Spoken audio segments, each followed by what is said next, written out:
their own energy. You know, and we have this phenomenon called snow in Scandinavia. And when we see the snow, it reveals to us where people want to walk. And sometimes it's very funny that even if there's a path, to save 3 or 4 meters, people will walk through the mud because they're using their energy more efficiently. You know, this is in Sao Paulo.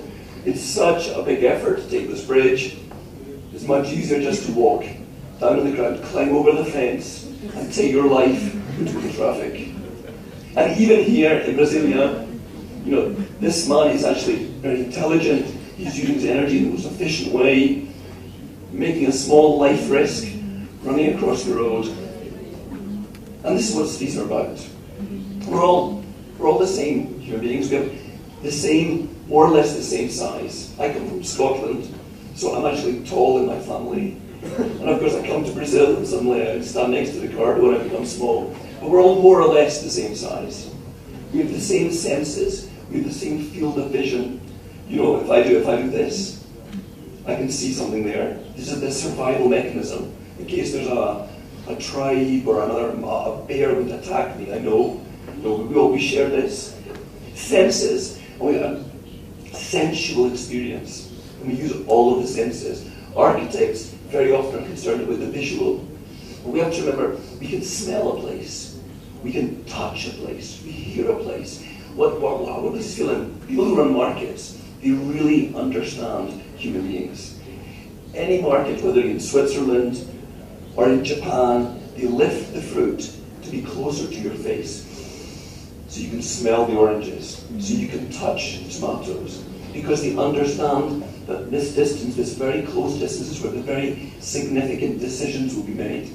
The decision to buy the oranges will be in maybe a 1 meter, 60 centimeter range. Shopkeepers all over the world have understood if you make the shop front intriguing, people will stop and look. Or hunter-gatherers. You know, maybe I'll find something, maybe I'll find those shoes, that bag. You know, and of course, all of this vertical stuff attracts even the most stringent modernist architect who walks down the street cannot help but looking at this stuff because it attracts us. We're curious, what's going on? Now this is maybe most famous architect in Denmark. This is Arne Jacobsen. This is Carrera marble. This is one of the most expensive facades in Copenhagen. 100 meters of Carrera marble. Strangely, I don't feel I need to walk down the street because something very quickly my brain tells me there will be no puppies on the street. There will be no fruit. I want to find that bag or those shoes. I mean, as hunter-gatherers, we know this street will give us nothing. And the thing is, all over the world, we build streets like this. Streets which don't respond to our senses. Streets which don't make us want to stay and stop. All over the world, you find places like this. You know, streets which don't invite us to stop and stay and look. Much better. Can you open up? Can you smell the coffee? Can you hear the sound of the cappuccino machine? Can you hear the music? Those experiences are the ones we really enjoy. And these streets, we walk very, very slowly because we don't want to miss anything. Every opportunity to smell delicious dishes, to flirt, all of those things make us want to stay. And of course, human beings are also very curious. It only takes one woman to look in a shop window and suddenly everybody's looking because we don't want to miss anything. There must be something good. So one person, and you can do the experiment, you can test, you can test how people behave. You do something and people will change their behavior. And this is a funny slide. There's a guy flirting with some nuns.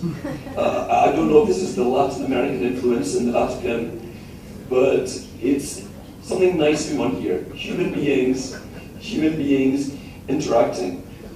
What do people watch on television in Brazil? They don't watch documentaries about sustainable urbanism. They don't watch documentaries about architecture. They watch telenovelas. Because as people are interesting. There is nothing more interesting than people.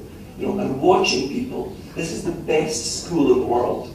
This little guy who finds his little secret corner and just watches. Just watching the world, learning about the world. And as all of you now become students of the human condition, you can just watch people watching. And it's fantastic to see how much people enjoy watching, not wanting to miss anything. And this goes on through life. And the things we watch will change. But it's this brain phenomenon. There's nothing more wonderful than watching people. And now, Swiss people playing chess, that sounds quite boring. But in our very lonely world, where many of us live alone, small families, work alone all day, Swiss people playing chess here in Bern, this gives us a legitimate excuse to stop and watch. This is a legitimate reason to be there. And maybe one lonely person to another, you have a legitimate reason to say, oh, it's a terrible move. Oh, it's pathetic. And this gives a little bit of contact with other human beings. So even the smallest thing has very great importance. Where old people can maybe encounter young people and find out actually they're not so bad, even if they've got funny hair. You know, where young people can learn and imagine the future they want to be. You know, and it's very, if you get interested in this idea of the anthropology of human beings, you can go anywhere in the world. This is fishermen in Denmark. This is on the street in India, people living on the street in India. These are Greek immigrants living in Stockholm. And you can see they've rearranged the furniture. And this is on the beach in Rio de Janeiro. And what do we all have in common? There's something about distance, and the first most importantly, I'm standing here right now like a preacher, like a politician, like a professor, and we have this very strange relationship. But the minute I'm only, what was this, 35 centimeters? But just the change in height, when we're at eye level, our relationship changes completely. And I'm sure lots of buildings and spaces are filled with those features which change level to be exciting. But actually, it's much more interesting to be at the same eye level because we're making contact in a completely different way. It's much more comfortable, it's much more balanced, it's more democratic. That's very interesting. The other thing is the distance, because when you're at 3-4 meters, it's very formal. You know, your distance. Generally, when you have these kind of conferences, only the most important people sit in the front row because they're very knowledgeable, and if there's a question, they can answer it. You know, you can see the rows which are fullest are the ones at the back, closest to the door, so you can make an escape if it's very boring or it's not very interesting. And the other thing is about the distance, because if you go from 4 meters to 2 meters, everything changes. And if you go to 1.5 meters, everything changes. You can start seeing the really, you can read the emotions in a different way. You see the details of jewelry. You know, you can see all of the really interesting things now. I'm getting a little bit nervous. She's getting red. And you can only see that at 1 meter.